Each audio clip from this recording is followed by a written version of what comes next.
नमस्कार, मैं ममता government polytechnic college Ajmer में केमिस्ट्री लेक्चरर।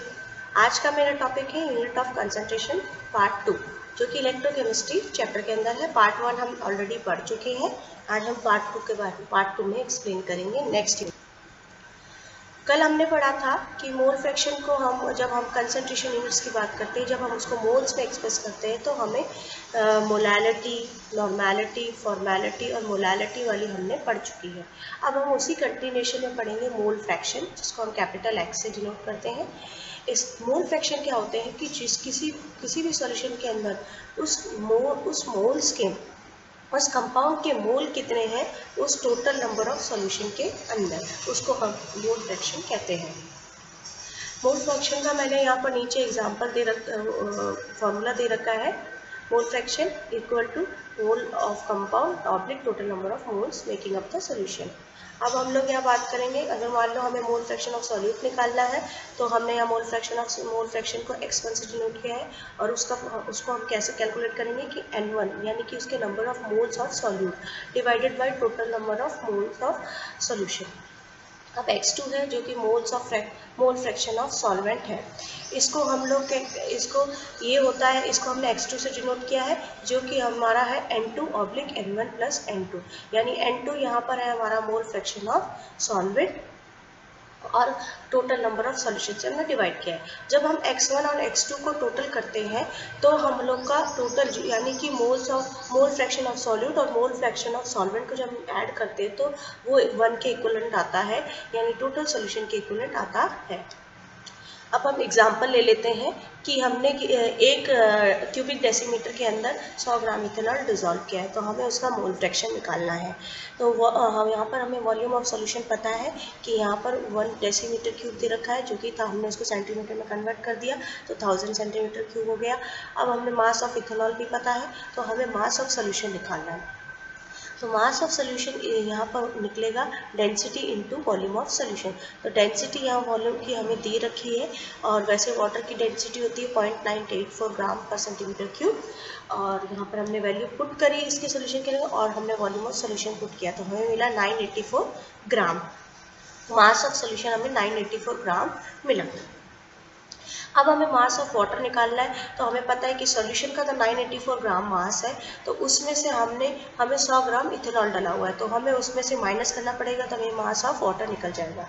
अब उसके बाद हमें आता है नंबर ऑफ मोल्स हमें वाटर का निकालना है। तो मैंने नॉर्मली आपको बताया था पिछले भी टर्म में कि अगर नंबर ऑफ मोल्स निकालने हैं तो यानी कि उसका कौन सा मास दिया हुआ है डिवाइडेड बाय उसका मोलर मास। तो वाटर का मास हमने निकाल लिया 884 ग्राम, और उसका मोलर मास होता है 18 ग्राम पर मोल, तो हमारे को नंबर ऑफ मोल्स 49.1 मोल्स मिल जाएगी वाटर के लिए।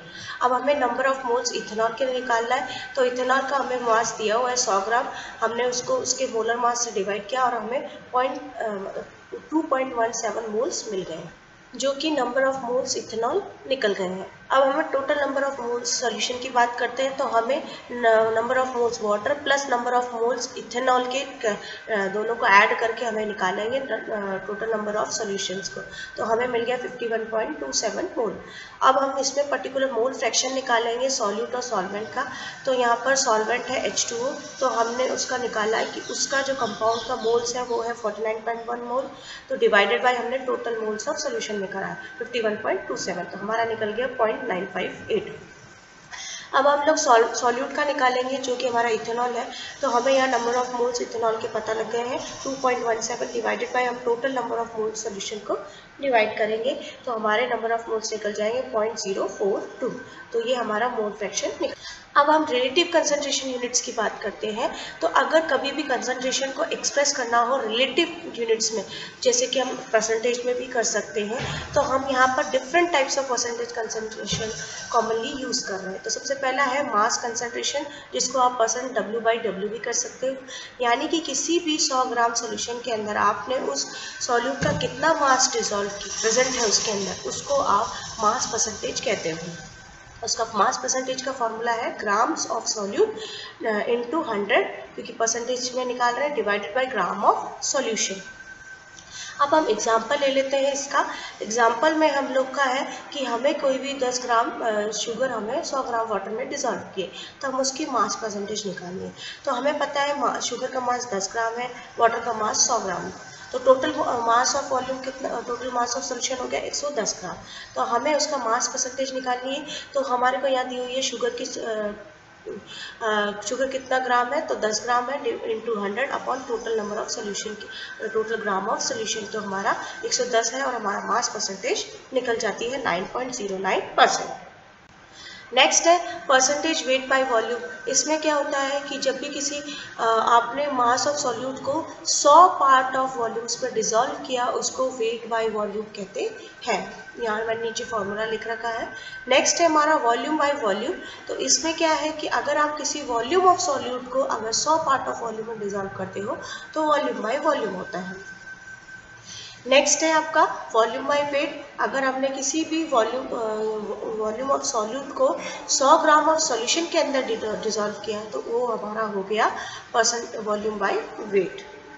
अब आता है डाइल्यूट कंसंट्रेशन ऑफ यूनिट, जो कि हमने अभी पहले रिलेटिव कंसंट्रेशन यूनिट पढ़ी, अब डाइल्यूट कंसंट्रेशन यूनिट करें। हमने पहले पढ़ा था कि दो तरह के सोल्यूशन होते हैं, डाइल्यूट होते हैं, एक कंसंट्रेशन होते हैं। तो उसी रिस्पेक्ट में हम यहाँ डाइल्यूट कंसंट्रेशन यूनिट्स में भी रेफर करते हैं। तो इसमें है आपकी पार्ट पर मिलियन, पार्ट पर बिलियन, पार्ट पर ट्रिलियन, पर हम यहाँ पर कॉमन एक ही पढ़ेंगे, पार्ट पर मिलियन। इसमें क्या होता है कि किसी भी सॉल्यूट का आपने वेट पर million by weight of solution के अंदर डिसॉल्व किया है, तो उसको पार्ट पर मिलियन या ppm भी कहते हैं, जो कि मैंने नीचे फॉर्मूला लिख रखा है, मास और वॉल्यूम ऑफ सॉल्यूट इनटू 10⁶, क्योंकि मिलियन है, डिवाइडेड बाय मास और वॉल्यूम ऑफ सोल्यूशन।